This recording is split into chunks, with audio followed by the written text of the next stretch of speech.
Pernahkah Anda merasakan kekhawatiran yang begitu mencekam di dalam hidup Anda? Dan seakan-akan Anda sampai merasa depresi dan begitu stres. Kondisi begitu di luar ekspektasi dan jujur, kita tidak bisa mengatasinya. Kita menemukan jalan buntu.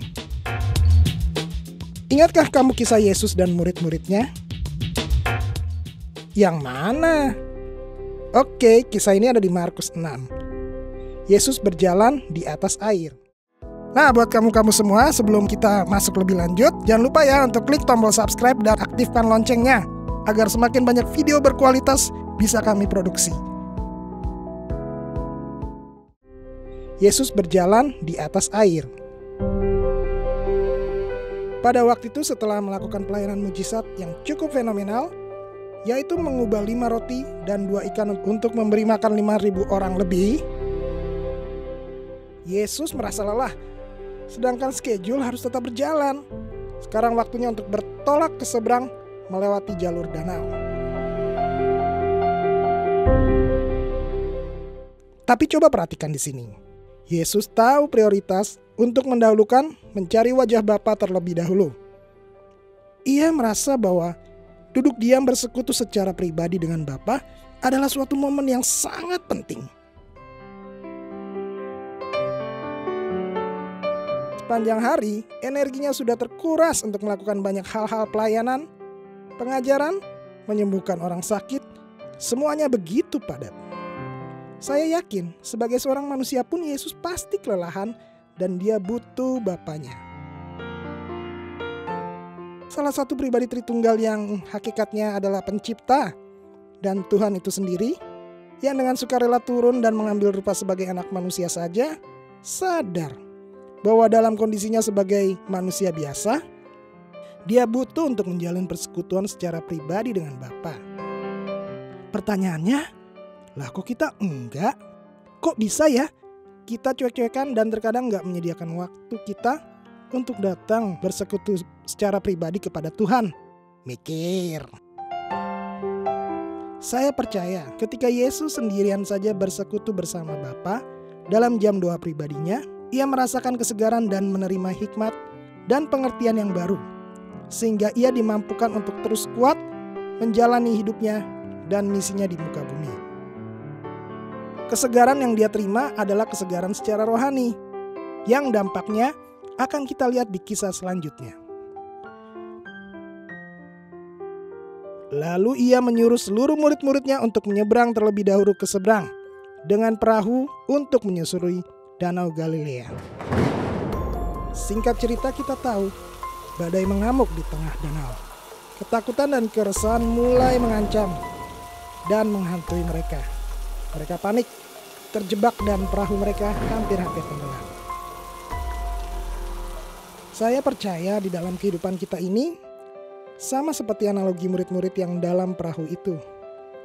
Kehidupan yang cukup keras, kondisi yang susah, tidak pasti, membuat kita seringkali masuk dan menghadapi keadaan yang mencekam dan bahkan sungguh mengkhawatirkan. Benar nggak? Tidak ada seorang pun di dunia ini yang ingin berada di kondisi seperti ini. Bahkan untuk murid-murid Tuhan Yesus yang memiliki latar belakang sebagai nelayan yang ulung dan terlatih menghadapi cuaca ekstrim pun, saat itu tidak bisa berbuat apa-apa. Karena kekuatan dan keahlian mereka tidak mampu menolong mereka lagi.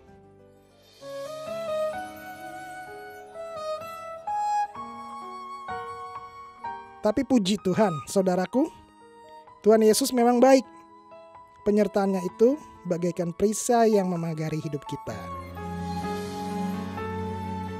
Saudara, Tuhan itu maha hadir.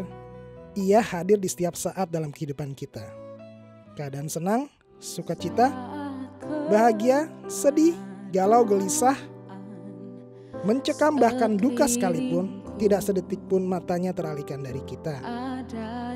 Ketika kita anak-anaknya berseru dan mengarahkan mata kita kepadanya, Tuhan tidak pernah diam. Ia menerjang badai dan hadir di tengah-tengah para murid yang sudah give up dan pasrah karena kondisi yang begitu ekstrim itu. Badai itu tidak membinasakan mereka, karena ada Tuhan yang menyertai mereka. Bahkan Petrus dibuatnya berjalan di atas kemustahilan. Ya, berjalan di atas air. Ada terobosan yang sempurna dan ajaib dari Tuhan.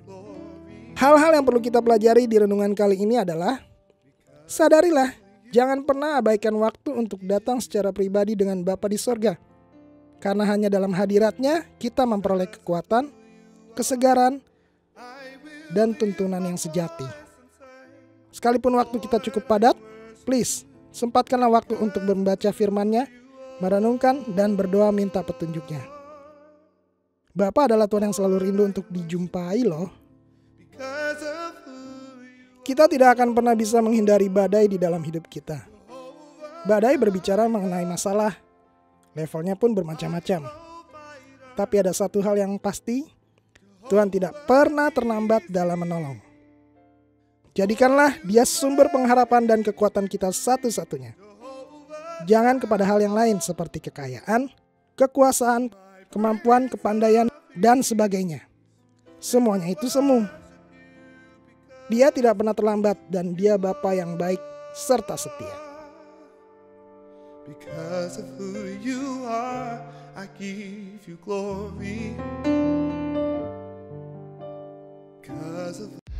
Oh iya, jangan lupa ya untuk like dan komen. Dukung kami terus ya dengan cara mengklik tombol subscribe agar semakin banyak video berkualitas bisa kami produksi.